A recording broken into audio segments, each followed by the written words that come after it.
seeking, seeking, seeking. And this confused seeking is going on everywhere. We don't know what we want. Nobody knows what they want. We say, yes, we think of what we want in vague terms. Pleasure, money, wealth, love, fulfillment, personal development. But we don't know what we mean by all that. If a person really sits down to figure out, write a long essay, 20 pages, on your idea of heaven, it'll be a sorry production. You can see it already in medieval art, whether it is depictions of heaven and hell. Hell is always much better than heaven. Although it's uncomfortable, it's a sadomasochistic orgy. Wowee, hell is really rip-roaring. Whereas all the saints in heaven are sitting...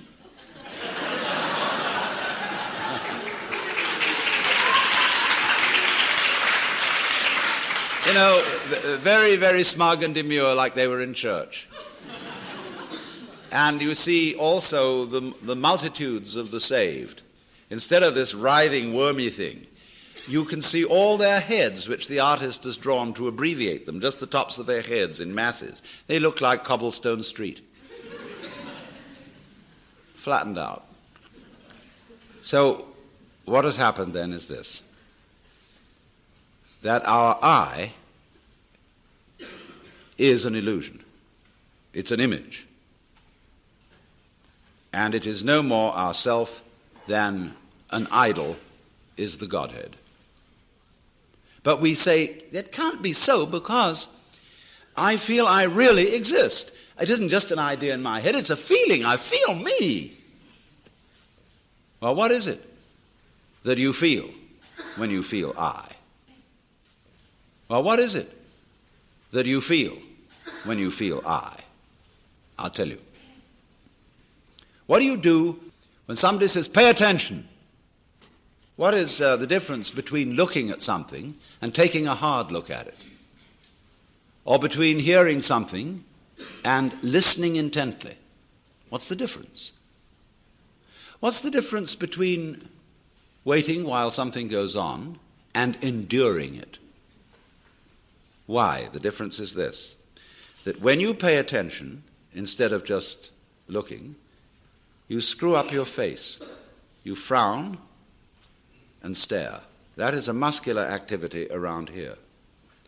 When you will, you grit your teeth or clench your fists. When you endure or control yourself, you pull yourself together physically, and therefore you get uptight. You hold your breath. You do all kinds of muscular things to control the functioning of your nervous system. And none of them have the slightest effect on the proper operation of the nervous system. If you stare at things, you will rather fuzz the image than see them clearly. If you listen intently by concentrating on muscles round the ears, you will be so much attending to muscles here that you won't hear things properly.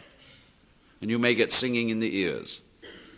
If you tighten up with your body to pull yourself together, all you do is constrict yourself. I remember in school, I sat next to a boy who had great difficulty in learning to read. And what they always say to children is, try. If you can't do something, you must try. So the boy tries. And what has he done? When he's trying to get out words, he grunts and groans as if he were lifting weights. And the teacher's impressed. The boy is really trying, gives him B for effort. All he's doing...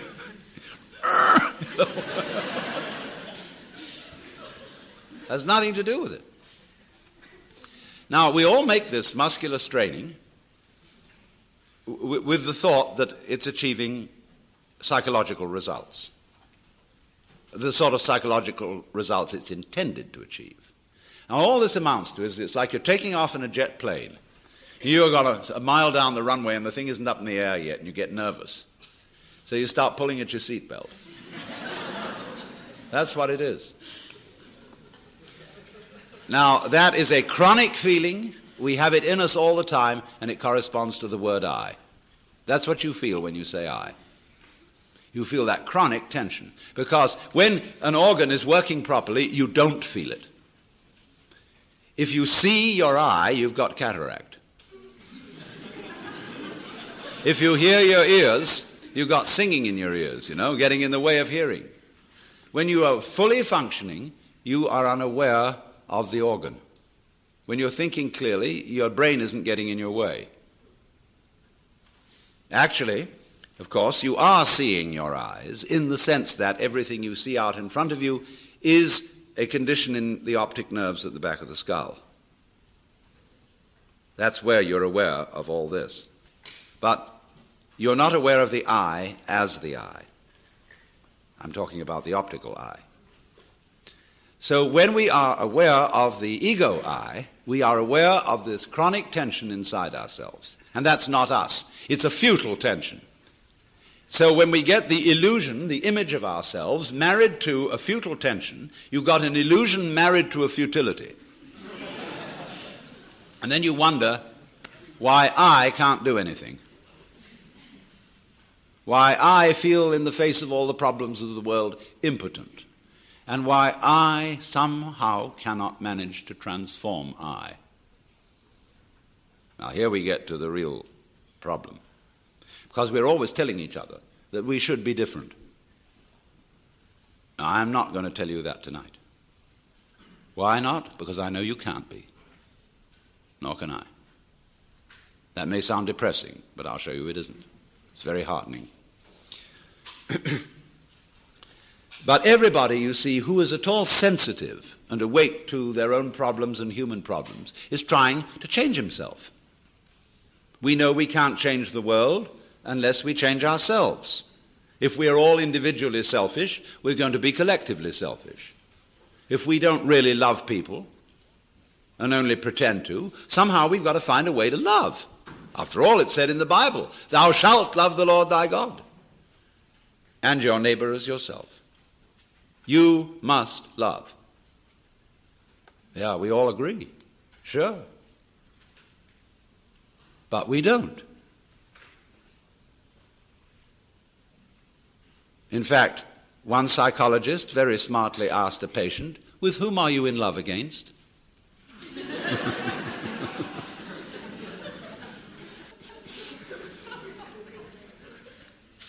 And this particularly becomes appalling when we enter into the realm of higher things, by which I mean spiritual development. Everybody these days is interested in spiritual development. And wisely, because we want to change our consciousness. Many people are well aware that this egocentric consciousness is a hallucination. And that they presume it's the function of religion to change it. Because that's what the Zen Buddhists and yogis and all these people in the Orient are doing. They are changing their state of consciousness to get something called satori, or mystical experience, or nirvana, or moksha, or what have you. And everybody around here is really enthused about that, because you don't get that in church.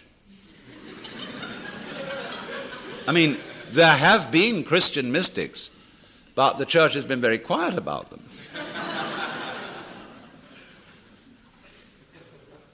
But in the average church, all you get is talk. There's no meditation, no spiritual discipline. They tell God what to do interminably, as if he didn't know. And then they tell the people what to do, as if they could or even wanted to. And then they sing religious nursery rhymes.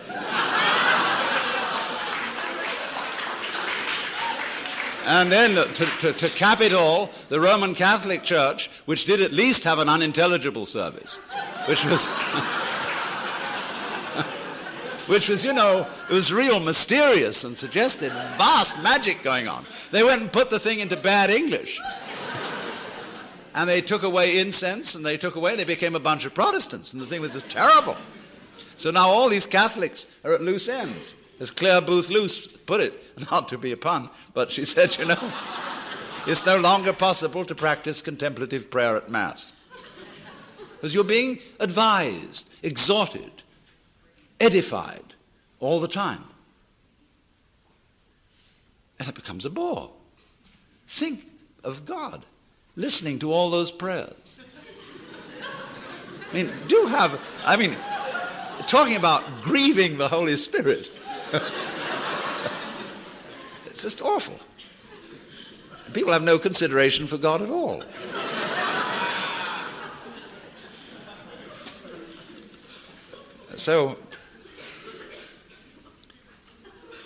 But in pursuing these spiritual disciplines, yoga and Zen and so forth, and also psychotherapy, there comes up a big difficulty.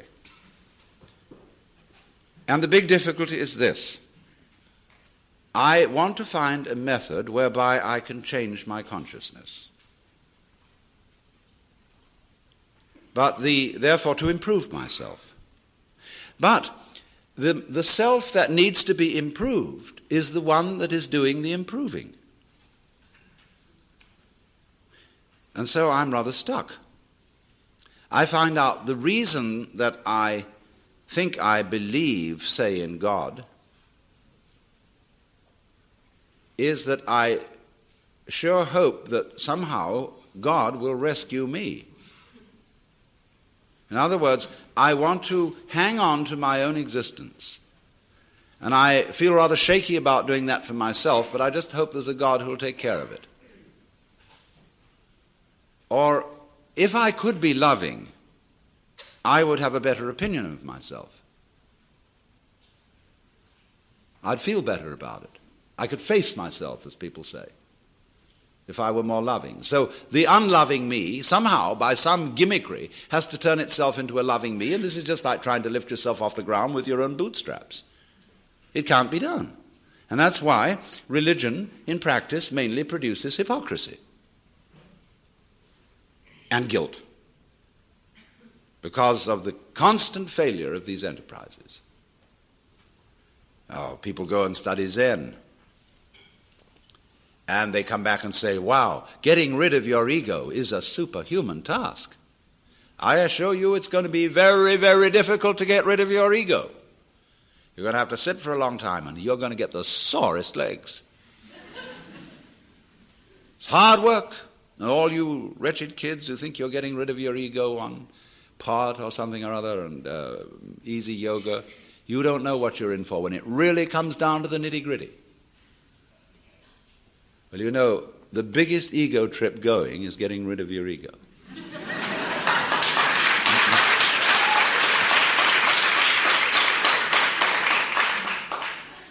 And the joke of it all is your ego doesn't exist. There's nothing to get rid of. It's an illusion, as I tried to explain. But you still want to ask how to stop the illusion. Now, who's asking? I mean, do you think, in the ordinary sense in which you use the word I, how can I stop identifying myself with the wrong me? Well, the answer is simply you can't. Now, the Christians put this in their way when they say that mystical experience is a gift of divine grace. Man, as such, cannot achieve this experience. It is a gift of God, and if God doesn't give it to you, there's no way of getting it. Now, that is solidly true. You can't do anything about it because you don't exist. Well, you say, that's pretty depressing news. But the whole point is it isn't depressing news. It is the joyous news. There's a Zen poem which puts it like this, talking about it. It means the mystical experience, Satori, the realization that you are the eternal energy of the universe, like Jesus did. It says like this: you cannot catch hold of it, nor can you get rid of it.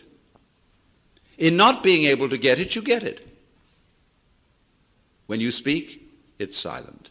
When you are silent, it speaks. Now, in not being able to get it, you get it. Because this whole feeling, what Krishnamurti is trying to explain to people, for example, when he says, why do you ask for a method? There is no method. All methods are simply gimmicks for strengthening your ego. So how do we not do that? He says, you're still asking for a method. There is no method. If you really understand what your I is, you will see there is no method. This is so sad. But it's not. This is the gospel, the good news. Because if you cannot achieve it, if you cannot transform yourself, that means that the main obstacle to mystical vision has collapsed. That was you. What happens? You can't do anything about it. You're at your wit's end. What are you going to do? Commit suicide? But supposing you just put that off for a little while. Wait and see what happens. You can't control your thoughts. You can't control your feelings because there is no controller. You are your thoughts and your feelings. And they're running along, running along, running along. Just sit and watch them. Here they go. You're still breathing, aren't you? Still growing your hair? Still seeing and hearing? Are you doing that? I mean, is breathing something that you do? Do you see? I mean, do you organize the operations of your eyes? Know exactly how to work those rods and cones in the retina? Do you do that? It's a happening. It happens. So you can feel all this happening. Your breathing is happening. Your thinking is happening. Your feeling is happening. Your hearing, your seeing. The clouds are happening across the sky. The sky is happening blue. The sun is happening shining. There it is. All this happening. And may I introduce you? This is yourself. This begins to be a vision of who you really are. And that's the way you function. You function by happening, that is to say, by spontaneous occurrence. And this is not a state of affairs that you should realize. I cannot possibly preach it to you, because the minute you start thinking, I should understand that, this is this stupid notion again that I should bring it about, when there is no you to bring it about. See, that's why I'm not preaching. You can only preach to egos. All I can do is to talk about what is. It amuses me to talk about what is because it's wonderful. I love it, and therefore I like to talk.